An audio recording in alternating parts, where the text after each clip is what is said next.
September 14, 2024. Feast of the Exaltation of the Holy Cross. A reading from the Book of Numbers. In those days, the people became impatient on the way. And the people spoke against God and against Moses, "Why have you brought us up out of Egypt to die in the wilderness? For there is no food and no water, and we loathe this worthless food." Then the Lord sent fiery serpents among the people, and they bit the people, so that many people of Israel died.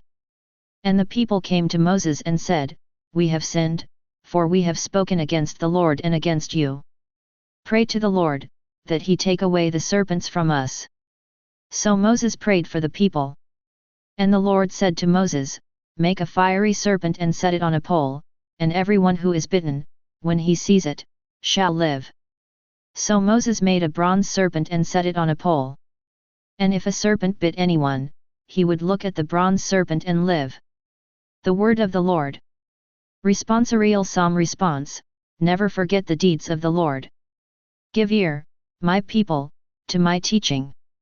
Incline your ear to the words of my mouth. I will open my mouth in a parable, and utter hidden lessons of the past. Never forget the deeds of the Lord. When he slew them, then they sought him. Repented and earnestly sought God.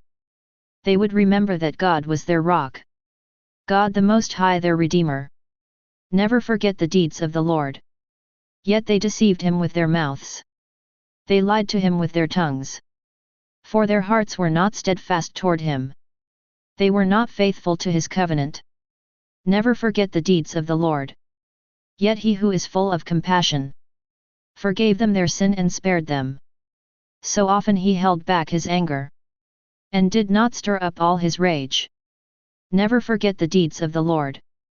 Alleluia, Alleluia. We adore you, O Christ, and we bless you, because by your cross you have redeemed the world. Alleluia. A reading from the Holy Gospel according to John. At that time, Jesus said to Nicodemus, "No one has ascended into heaven except he who descended from heaven, the Son of Man. And as Moses lifted up the serpent in the wilderness, so must the Son of Man be lifted up, that whoever believes in him may have eternal life.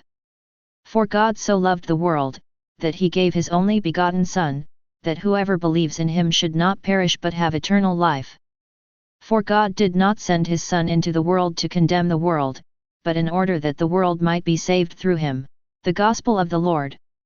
Reflection. Feast of the Exaltation of the Holy Cross. This feast goes back to the day when Saint Helena, the mother of the Emperor Constantine, discovered what was believed to be the true cross on September 14, 320. Her son, the emperor, built a basilica over the site of the crucifixion and resurrection of Jesus, which was dedicated on September 13, 335. The next day, the September 14, the cross that Saint Helena had discovered 15 years earlier, was brought to the basilica and venerated. The present-day Church of the Holy Sepulchre in Jerusalem's Old City stands on the site of Constantine's basilica. The title of the feast, Exaltation of the Holy Cross, suggests that this is not a sorrowful feast. The mood of this feast is not like that of Good Friday. In the Gospel reading, Jesus speaks of himself as the Son of Man who must be lifted up, exalted. The language of being lifted up suggests not just his being lifted up on the cross in crucifixion but his being lifted up at the resurrection in glory. In the earliest depictions of Christ on the cross, the emphasis is not on the suffering Christ, the man of sorrows, but on the glorious Christ reigning from the cross. That is more the mood and tone of this feast. Today we celebrate the good news that the glory of God shone through Jesus on the cross. Jesus on the cross reveals the powerful and glorious presence of God's love drawing all people to himself.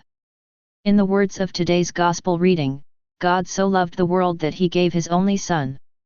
Today's feast invites us to look upon the cross of Jesus not just as an instrument of death but as a source of life, as the focal point of God's life-giving, healing and reconciling love. As we look upon the cross, we allow ourselves to be drawn to Jesus and through him to God. In the Gospel of John, from which we read on this feast, Jesus says, "When I am lifted up from the earth, I will draw all people to myself." When we allow ourselves to be drawn by the Lord's love shining from the cross, our hearts will be renewed, and we will be empowered to share His love with others, in response to the Lord's call, "Love one another, as I have loved you."